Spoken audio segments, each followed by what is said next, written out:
Hello दोस्तों, स्वागत है आपका मेरे यूट्यूब चैनल पूजा पाठ में। दोस्तों, आज हम आपको फाल्गुन मास कथा अध्याय 3 सुनाने जा रहे हैं। तो चलिए करते हैं कथा को शुरू। एक बार पृथ्वी पर लगातार 12 वर्षों तक भयंकर अकाल पड़ गया। अकाल के समय ना कहीं आसमान में बादल दिखाई दिए, ना ही धरा पर कहीं हरियाली। सभी झीलें, तालाब, नाले सूख गए। समस्त सृष्टि में हाहाकार मच गया। प्राणी जल की बूंद बूंद के लिए तरस गए और भूख से चारों तरफ सभी लोग व्याकुल हो गए। लोग इंद्र देवता को प्रसन्न करने के लिए तरह तरह के यत्न करने लगे, लेकिन मेघ ऐसे थे जो गायब ही हो चुके थे। किसान अपनी सोने जैसी धरती के बंजर हो जाने के भय से हर समय प्रार्थना में लीन रहते। सूर्य अपने प्रकाश को, जिसे अग्नि के रूप में धरती पर डाल रहा था, उससे समस्त जीव जंतु अकाल मृत्यु को प्राप्त होने लगे। फिर भयंकर गर्मी में एक किसान ने अचानक अपने खेतों में हल जोतना शुरू कर दिया। संयोगवश भगवान शिव और देवी पार्वती जी भ्रमण करते हुए वहीं आ पहुंचे। कमजोर शरीर वाले उस किसान को बंजर धरती पर हल चलाते और पसीने से लथपथ हुए जब माता पार्वती ने देखा तो उनका हृदय पसीज गया। वो सोचने लगी, यह किसान बिना जल के धरती पर हल क्यों चला रहा है। जब तक अकाल की स्थिति है, हल चलाने का तो कोई औचित्य ही नहीं होगा। इसी सोच में डूबी हुई माता पार्वती से भगवान शिव ने पूछा, देवी क्या सोच रही हो। तब भगवान शिव से देवी पार्वती जी बोली, देव, पिछले कई वर्षों से अकाल पड़ा हुआ है। बिना वर्षा के इस बंजर धरती पर कुछ भी तो नहीं उगेगा। फिर इस किसान को क्या पड़ी है जो इस भयंकर गर्मी में धरती पर हल चला रहा है। इससे वह खुद भी परेशान हो रहा है और बेचारे भूखे प्यासे बैल भी परेशानी में है। क्या इस किसान को लगता है कि वर्षा होगी। देवी पार्वती जी की बात सुनकर भगवान शिव बोले, देवी, नहीं, इसे कोई पूर्वाभास नहीं है कि वर्षा होने वाली है। अकाल के 12 वर्षों का समय बीत जाने से इसे इस बात का भी आभास है कि निकट भविष्य में वर्षा होने का कोई संकेत नहीं है। तब देवी पार्वती जी ने भगवान शिव की बात को बीच में ही काटते हुए कहा, देव, फिर यह व्यक्ति मूर्खता क्यों कर रहा है। क्यों यह सूखे बंजर खेत में हल चला रहा है। तब माता पार्वती जी की शंका का समाधान करते हुए भगवान बोले, देवी, यह व्यक्ति मूर्ख नहीं है। इसे सब कुछ पता है, फिर भी यह हल इसलिए चला रहा है कि कहीं इस लंबे अकाल में निठल्ले बैठे रहने से वो हल चलाना ही ना भूल जाए। भगवान शिव का उत्तर पाकर देवी पार्वती उस किसान के कष्टों के निवारण का उपाय ढूंढने लगी। जानती थी देवी कि भगवान शिव जब भी अपना दाई शंख बजाते हैं तो वर्षा होने लगती है। तब उन्होंने भगवान शिव से कहा, प्रभु, किसान यह सोचकर कि कहीं वह हल चलाना ही ना भूल जाए, कितना कष्ट उठाकर हल चला रहा है। लेकिन प्रभु, आपने भी तो इतने वर्षों से अपना वर्षा शंख नहीं बजाया है। कहीं ऐसा ना हो कि आप भी शंख बजाना भूल जाए। तब भोलेनाथ तपाक से बोले, नहीं पार्वती, ऐसा कैसे हो सकता है कि मैं शंख बजाना भूल जाऊं। तब पार्वती भी झट से बोली, क्यों नहीं प्रभु, ऐसा क्यों नहीं हो सकता। इतने वर्षों से आपने शंख नहीं बजाया, ऐसे में हो सकता है इस किसान की तरह आप भी शंख बजाना ही भूल गए हो। तब भगवान शिव कहने लगे, नहीं पार्वती, मुझे शंख बजाना आता है और अपना शंख बजाना तो मैं भूल ही नहीं सकता हूँ और ना ही कभी भूल सकता हूँ। भगवान शिव ने देवी पार्वती जी की शंका का निवारण के प्रयास में कहा, लेकिन पार्वती जी थी कि अपनी जगह अड़ी रहीं। वे कहने लगी, भोलेनाथ, अगर ऐसा नहीं है तो फिर एक बार बजाकर देख लो। देवी की बात सुनकर भगवान शिव को भी लगा कि वे संदेह में घिर गई हैं और उनका संदेह दूर करने के लिए उन्होंने तुरंत अपनी झोली से दाई शंख निकाला और पूरे बेग से उसे बजाने लगे। बस फिर क्या था, शंखनाद होते ही समूचे आकाश में मेघ घिर आए। काले रंग के घनघोर बादल आकाश में, और बारिश ना हो ऐसा भला कैसे हो सकता है। फिर भगवान शिव पूरे बेग से शंखनाद करते रहे और मेघ भी पूरे जोर जोर से बरसने पड़े। देखते देखते मूसलाधार बारिश होने लगी। समूची धरती जलमग्न हो उठी। इतनी बारिश हुई कि सारी धरती की प्यास बुझ गई। अब किसान नाचने लगे। मनुष्य ही क्या, समस्त पशु पक्षी भी भगवान शिव की इस कृपा से धन्य हो उठे थे। माता पार्वती इस समूचे संसार की प्रसन्नता से गदगद हो उठी।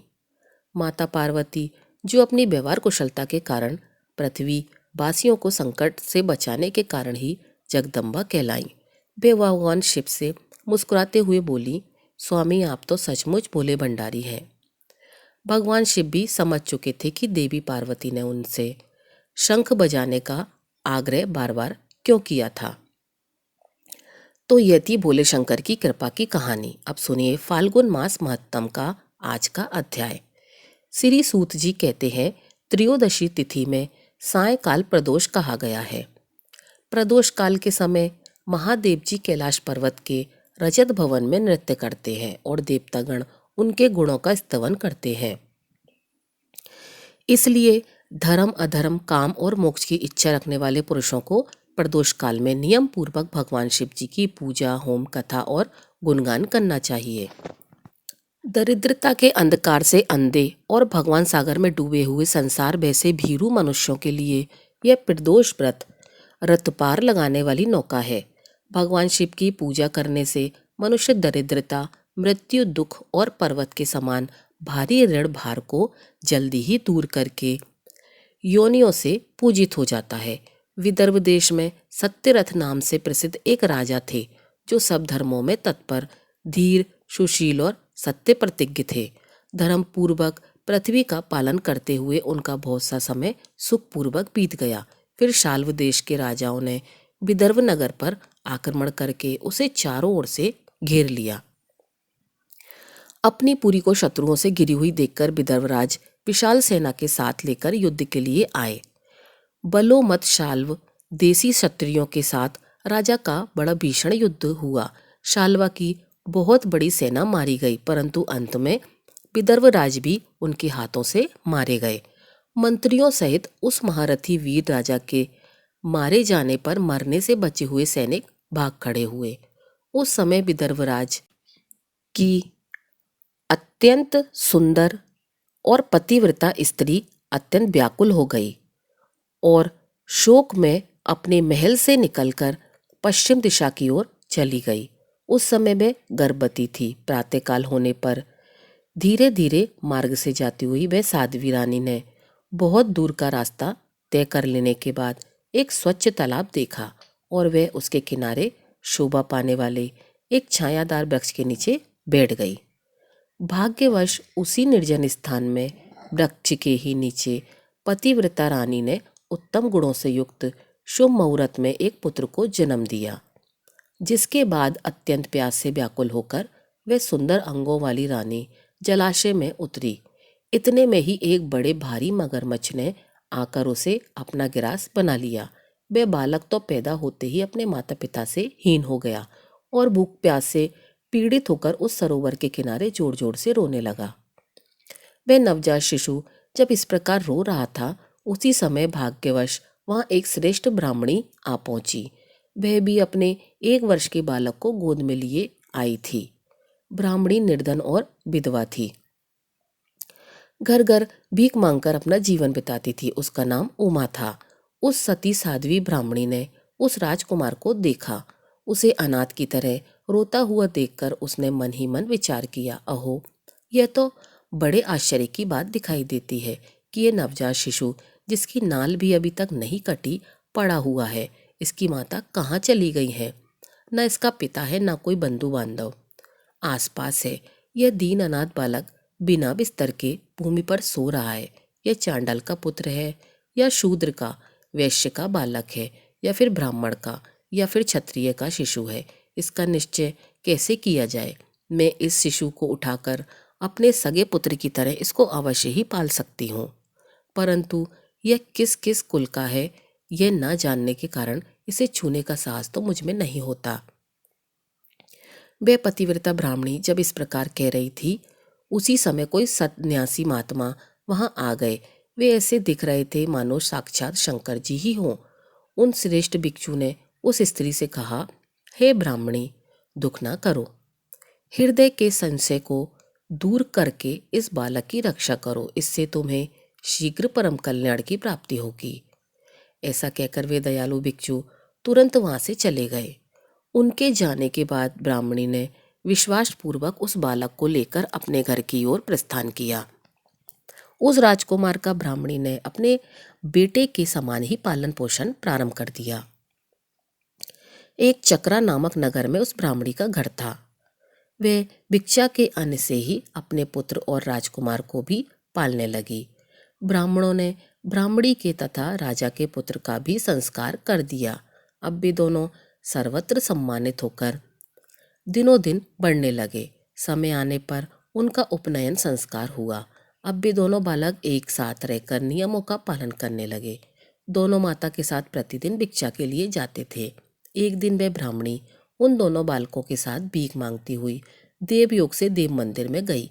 वहां बड़े बूढ़े ऋषि मुनि रहा करते थे। उन दोनों बालकों को देख परम बुद्धिमान शांडिली नामक मुनि कहने लगे, अहो, देव का बल बड़ा विचित्र है। कर्मों का उल्लंघन करना किसी भी जीव के लिए अत्यंत कठिन है। देखो न, यह बालक दूसरी माता की शरण लेकर भिक्षा से अपना जीवन निर्वाह करता है। इस ब्राह्मणी को ही श्रेष्ठ माता के रूप में पाकर ब्राह्मण बालक के साथ ही ब्राह्मण भाव को प्राप्त हो गया है।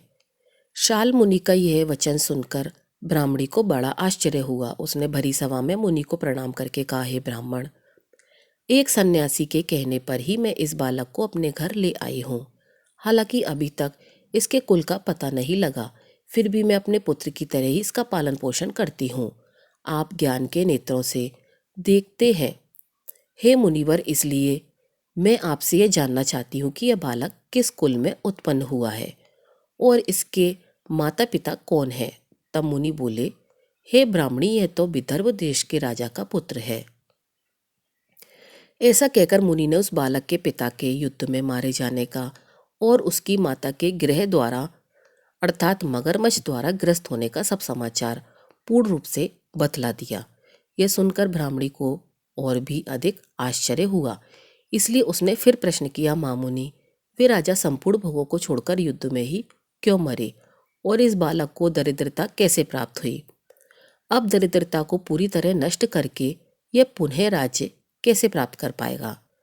मेरा यह पुत्र भी भिक्षा से मिले अन्न से ही अपना जीवन निर्वाह करता है, इसलिए इसकी दरिद्रता के निवारण का भी यह उपाय बताइए।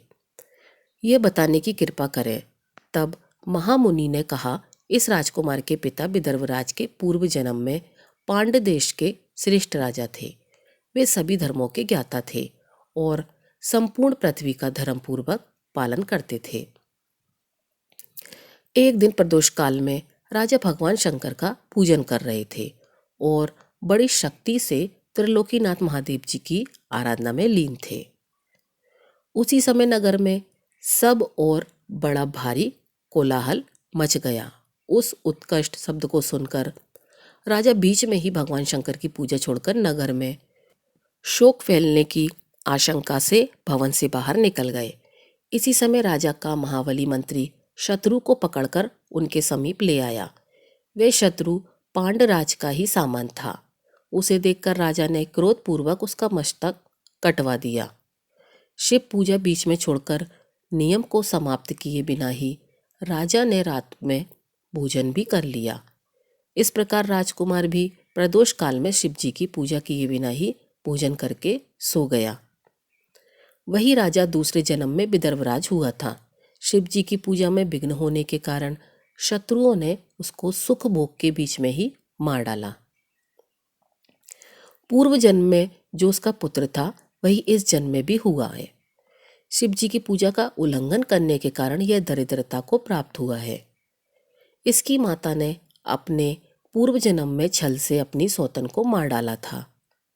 उस महान पाप के कारण ही वह इस जन्म में ग्रह के द्वारा मारी गई। मैं सत्य कहता हूँ, परलोक में हित की बात कहता हूँ, शास्त्रों का सार और उपनिषदों का हृदय कहता हूँ। इस भयंकर असार संसार को प्राप्त हुए जीव के लिए ईश्वर के चरणाविंद की सेवा ही सार वस्तु है। जो प्रदोष काल में अनन्य चित्त होकर परमेश्वर के चरणाविंद की पूजा करते हैं, वे इसी संसार में सदा बढ़ने वाले धन धान्य, स्त्री पुत्र, सौभाग्य और संपत्ति के द्वारा सबसे बढ़कर होते हैं।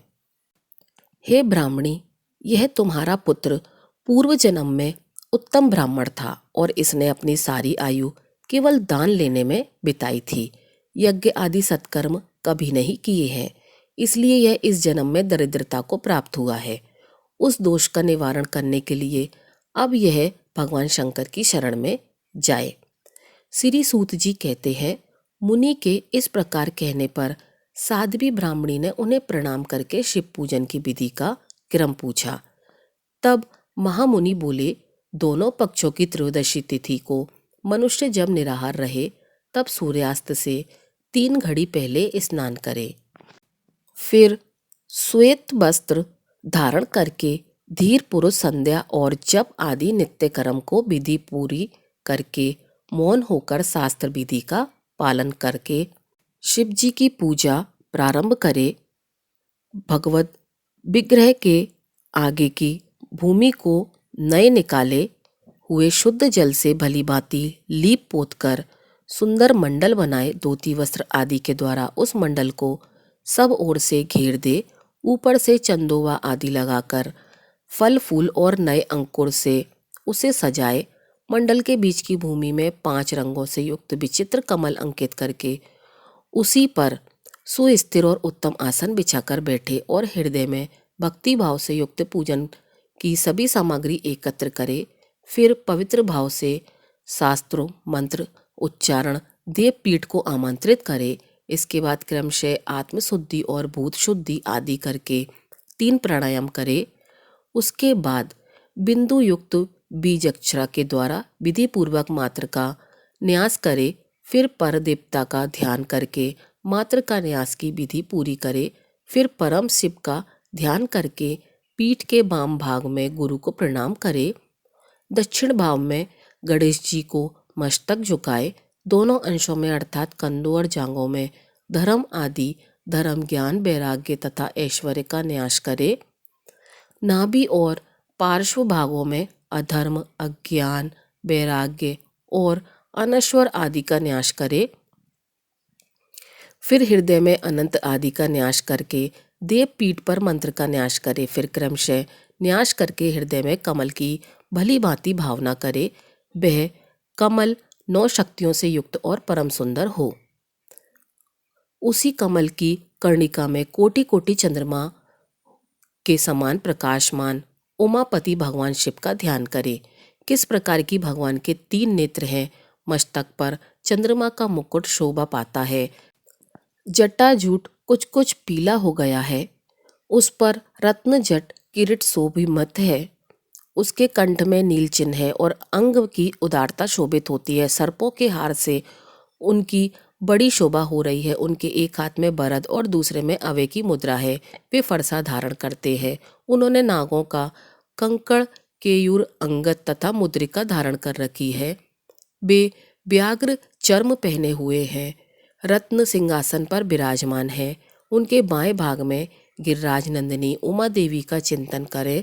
इस प्रकार महादेव जी तथा गिरजा देवी का ध्यान करके क्रमशः गंध आदि से उनकी पूजा करे।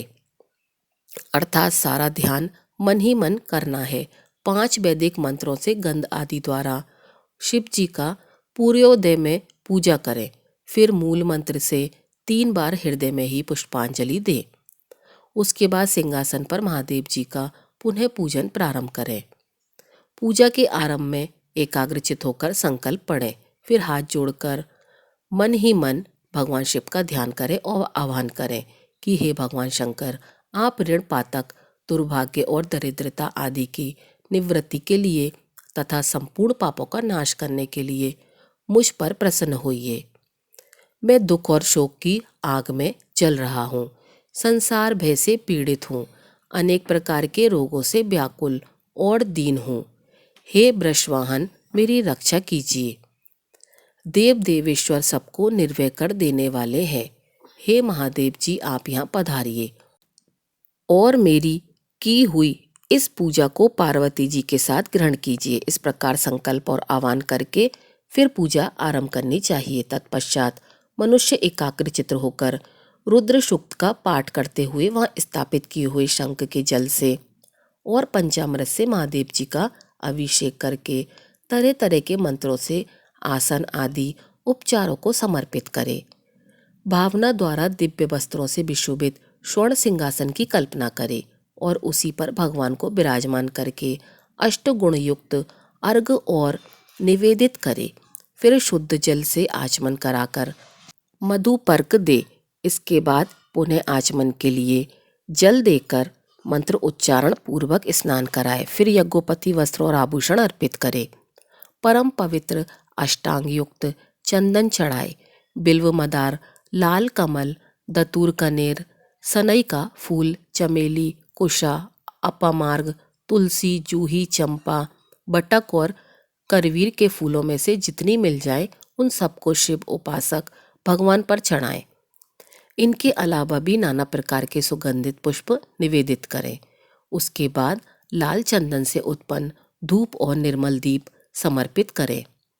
उसके बाद हाथ धोकर घी, नमकीन और साग, मिठाई, पुआ, शक्कर और गुड़ से बने पुए पदार्थ और खीर का नैवेद्य भोग लगाएं। मधु, दही और जल भी अर्पित करें। उस खीर का ही मंत्र द्वारा प्रज्वलित की हुई अग्नि में हवन करें। यह होम शास्त्रोक्त विधि से आचार्य के कहे अनुसार संपन्न करना चाहिए। भगवान शंकर को नैवेद्य देकर मुख शुद्धि के लिए उत्तम तांबूल अर्थात पान अर्पित करें। धूप, आरती, सुंदर छत्र, उत्तम तर्पण को वैदिक तांत्रिक मंत्रों द्वारा विधि पूर्वक समर्पित करें। अगर यह सब करने की अपने में शक्ति ना हो और अधिक धन का अभाव हो तो अपने पास जितना भी धन हो उसी के अनुसार भगवान की पूजा करें। गौरीपति भगवान शंकर भक्ति पूर्वक भेंट किए हुए पुष्प मात्र से भी संतुष्ट हो जाते हैं। इसके बाद स्तोत्र द्वारा स्तुति करके भगवान को साष्टांग प्रणाम करें। फिर परिक्रमा करके पूजा समर्पित करने के बाद विधि पूर्वक श्री गिरजापति की प्रार्थना करें कि हे देव, हे जगन्नाथ, आपकी जय हो। सनातन शंकर आपकी जय हो। संपूर्ण देवताओं के अधीश्वर आपकी जय हो। सर्वदेव पूजित आपकी जय हो। सर्व गुणातीत आपकी जय हो। सबको बड़ देने वाले प्रभु आपकी जय हो। संपूर्ण विश्व के लिए एकमात्र जानने योग्य महेश्वर आपकी जय हो। नागराज बासुकी को आभूषण के रूप में धारण करने वाले हे प्रभु आपकी जय हो। हे गौरीपते आपकी जय हो। चंद्रमा शेखर शंभु आपकी जय हो। कोटि कोटि सूर्य के समान तेजस्वी शिव आपकी जय हो। अनंत गुणों के आश्रय आपकी जय हो। भयंकर नेत्र वाले आपकी जय हो। अंचित निरंजन आपकी जय हो। नाथ दया सिंधु आपकी जय हो। भक्तों की पीड़ा का नाश करने वाले हे प्रभु आपकी जय हो। दस्तर संसार सागर से पार उतारने वाले हे परमेश्वर आपकी जय हो। महादेव, मैं संसार के दुखों से पीड़ित और खिन्न हूँ, मुझ पर प्रसन्न होइए। परमेश्वर, समस्त पापों के भय का अपहरण करके मेरी रक्षा कीजिए। मैं महान दरिद्र के समुद्र में डूबा हुआ हूँ। बड़े बड़े पापों ने मुझे अक्रांत कर दिया। मैं महान शोक से नष्ट और बड़े बड़े रोगों से व्याकुल हूँ। सब ओर से ऋण के भार से लदा हुआ हूँ। पाप कर्मों की अग्नि में जल रहा हूँ और गिरों से पीड़ित हो रहा हूँ। हे शंकर जी, मुझ पर प्रसन्न होइए। निर्धन मनुष्य इस प्रकार पूजा के अंत में भगवान गिरजापति की प्रार्थना करे। धनाढ्य अथवा राजा को इस प्रकार भगवान शंकर की प्रार्थना करनी चाहिए कि हे शंकर जी, आपकी कृपा से मेरे सदा आनंद रहें, मेरे राज्य में लुटेरे न रहें, सब लोग निरापद होकर रहें, पृथ्वी पर अकाल महामारी आदि के संताप शांत हो जाए, सबकी खेती धन्य धान्य से समृद्ध हो जाए, संपूर्ण दिशाओं में सुख का साम्राज्य छा जाए। इस प्रकार प्रदोष व्रत के दिन गिरजापति भगवान शंकर की आराधना करें, ब्राह्मणों को भोजन कराएं और उन्हें दक्षिणा देकर संतुष्ट करें। इस प्रकार मैंने सब पापों का नाश, सब प्रकार दरिद्रता का निवारण और सब मनवांछित वस्तुओं का दान करने वाली शिव पूजा का वर्णन किया। यह शिव जी की पूजा शिव जी के द्रव्य का हरण करने के पाप को छोड़कर से सभी महापाप और उपपापों के महान समुदाय का नाश कर डालती है। अगर ये दोनों बालक इसी प्रकार भगवान शंकर का पूजन प्रत्येक प्रदोष के दिन करते रहे तो वर्ष भर के भीतर ही इन्हें उत्तम सिद्धि की प्राप्ति होगी। शांडिल मुनि का यह वचन सुनकर उस ब्राह्मणी ने अपने दोनों पुत्रों के साथ मुनि के चरणों को प्रणाम किया और इस प्रकार कहा, हे भगवान, आज मैं आपके दर्शन मात्र से कृतज्ञ हो गई। यह दोनों बालक आज से आपकी शरण में है।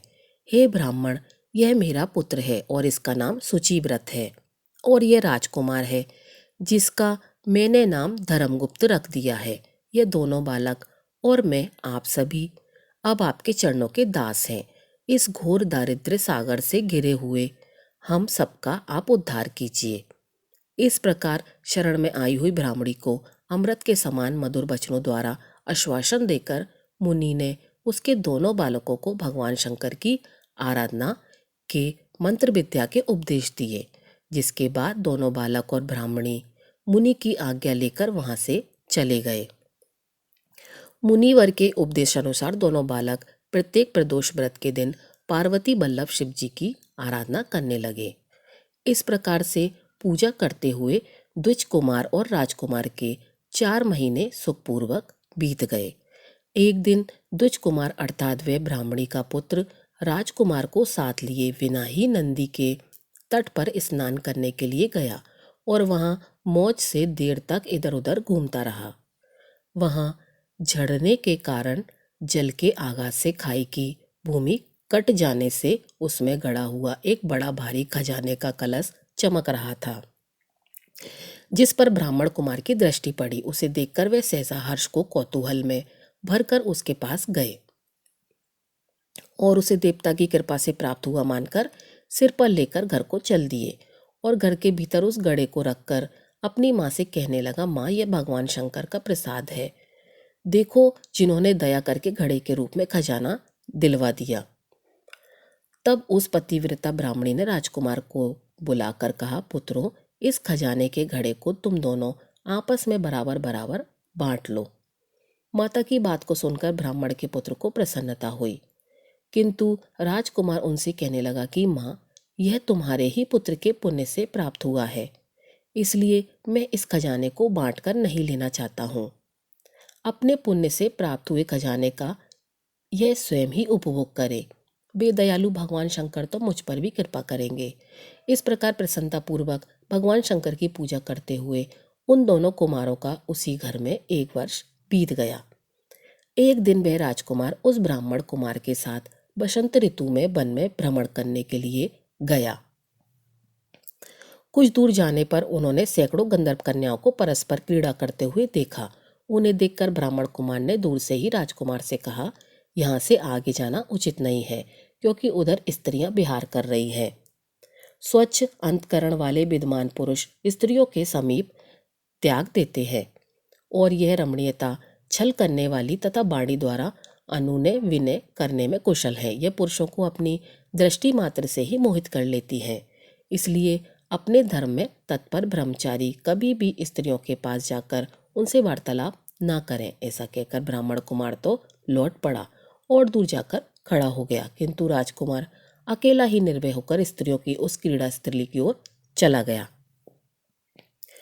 उन गंधर्व कन्याओं में से एक राजकुमार को आते देखकर मन ही मन कुछ विचार किया और अपनी सखियों से बोली, सहेलियों, यहाँ से थोड़ी ही दूर पर एक उत्तम वन है, जहाँ विचित्र चंपा, अशोक, पुन्ना और बकल आदि वृक्ष खिले हुए हैं, वहां जाकर तुम सब लोग फूल तोड़ो।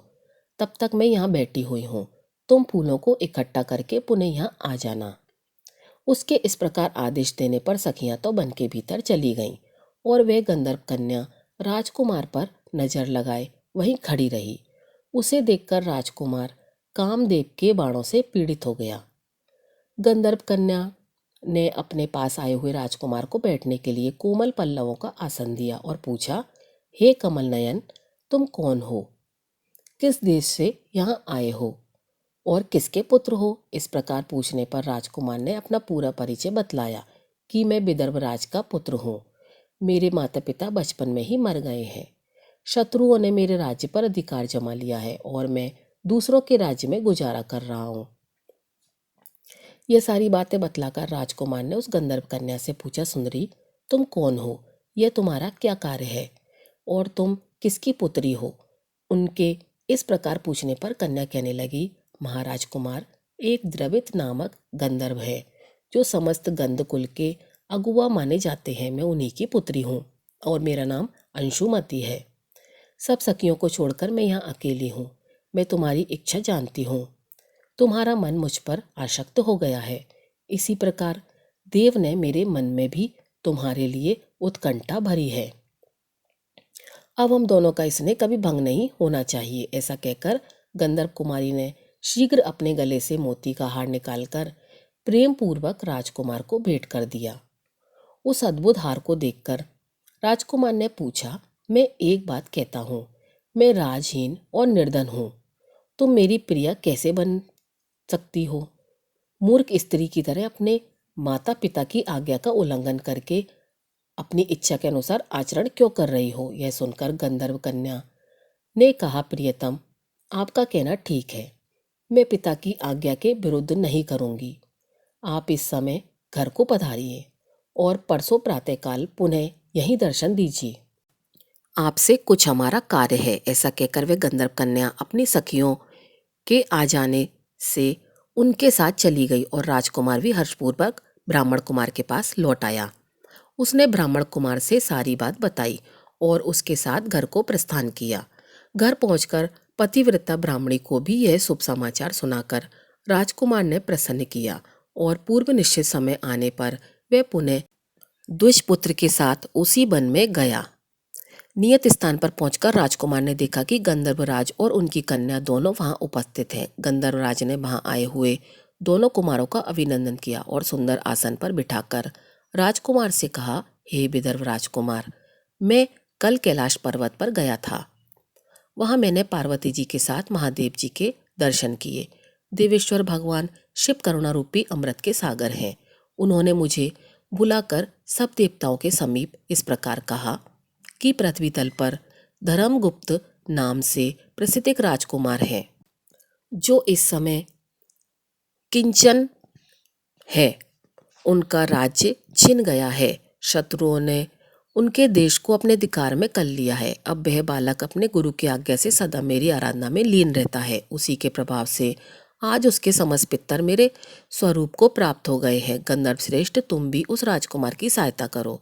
अब वह शत्रुओं को मारकर अपने राज सिंहासन पर आसीन हो जाएगा। महादेव जी के इस प्रकार आज्ञा देने पर ही मैं अपने घर को आया। यहाँ मेरी इस कन्या ने भी तुम्हारे लिए बहुत प्रार्थना की। सब परम दयालु भगवान शंकर जी की प्रेरणा से ही हो रहा है। ऐसा समझकर मैं इस कन्या को साथ लेकर आया हूँ। अतः अपनी पुत्री अंशुम को मैं तुम्हें पत्नी रूप में देता हूँ और भगवान शिव जी की आज्ञा से शत्रुओं को मारकर तुम्हें तुम्हारे राज्य पर भी बिठाऊंगा।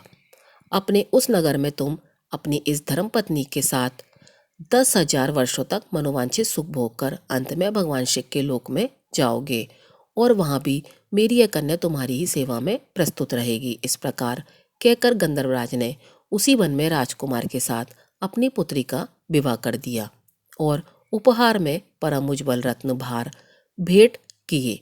चंद्रमा के समान चमकीली चूड़ामणि तथा चमकते हुए मोतियों के मनोहर हार दिए। दिव्य आभूषण, वस्त्र, स्वर्ण के बने हुए बहुत से सामान, 10,000 हाथी, 1 लाख नीले घोड़े और हजारों सोने के बड़े बड़े रथ प्रदान किए। अंत में एक दिव्य रथ इंद्र के धनुष के समान विशाल धनुष, सहस्त्र अस्त्र शस्त्र, अक्षय बाणों से भरे हुए 2 तरकश, अभेद आदि बहुत कुछ स्वर्णमयी शक्ति समर्पित की। अपनी पुत्री की सेवा के लिए गंधर्व राज ने प्रसन्नचित होकर 5,000 दासियां दी। इतना ही नहीं, राजकुमार की सहायता के लिए उन्होंने अत्यंत उग्र गंधर्व की चतुरंगी सेना भी भेंट की। इस प्रकार परम उत्तम संपत्ति को पाकर राजकुमार अपनी मनवांछित पत्नी के साथ बहुत प्रसन्न हुए। पुत्री का विवाह कराकर गंधर्व देवराज स्वर्गलोक में चले गए। धर्मगुप्त विवाह के अंतकरण गंधर्व की सेना के साथ अपने नगर को गए और वहां उन्होंने शत्रुओं का संहार करके राजधानी में प्रवेश किया। तत्पश्चात श्रेष्ठ ब्राह्मणों और मंत्रियों से मिलकर राजकुमार का अभिषेक किया और वे रतन सिंहासन पर आरूढ़ होकर अकट राज्य का उपभोग करने लगे। जिस ब्राह्मण पत्नी ने उनका अपने पुत्र की तरह पालन किया था, वही उनकी माता हुई। वह ब्राह्मण कुमार ही भाई हुआ और गंधर्वराज पुत्री अंशुम महारानी के पद पर प्रतिष्ठित हुई। भगवान शंकर की आराधना करके धर्मगुप्त विदर्भ देश के राजा हो गए। इसी प्रकार दूसरे लोग भी प्रदोष व्रत के दिन गिरजापति की आराधना करके मनवांछित कामनाओं को प्राप्त कर लेते हैं और अंत में मृत्यु को प्राप्त होने पर परम गति को प्राप्त होते हैं।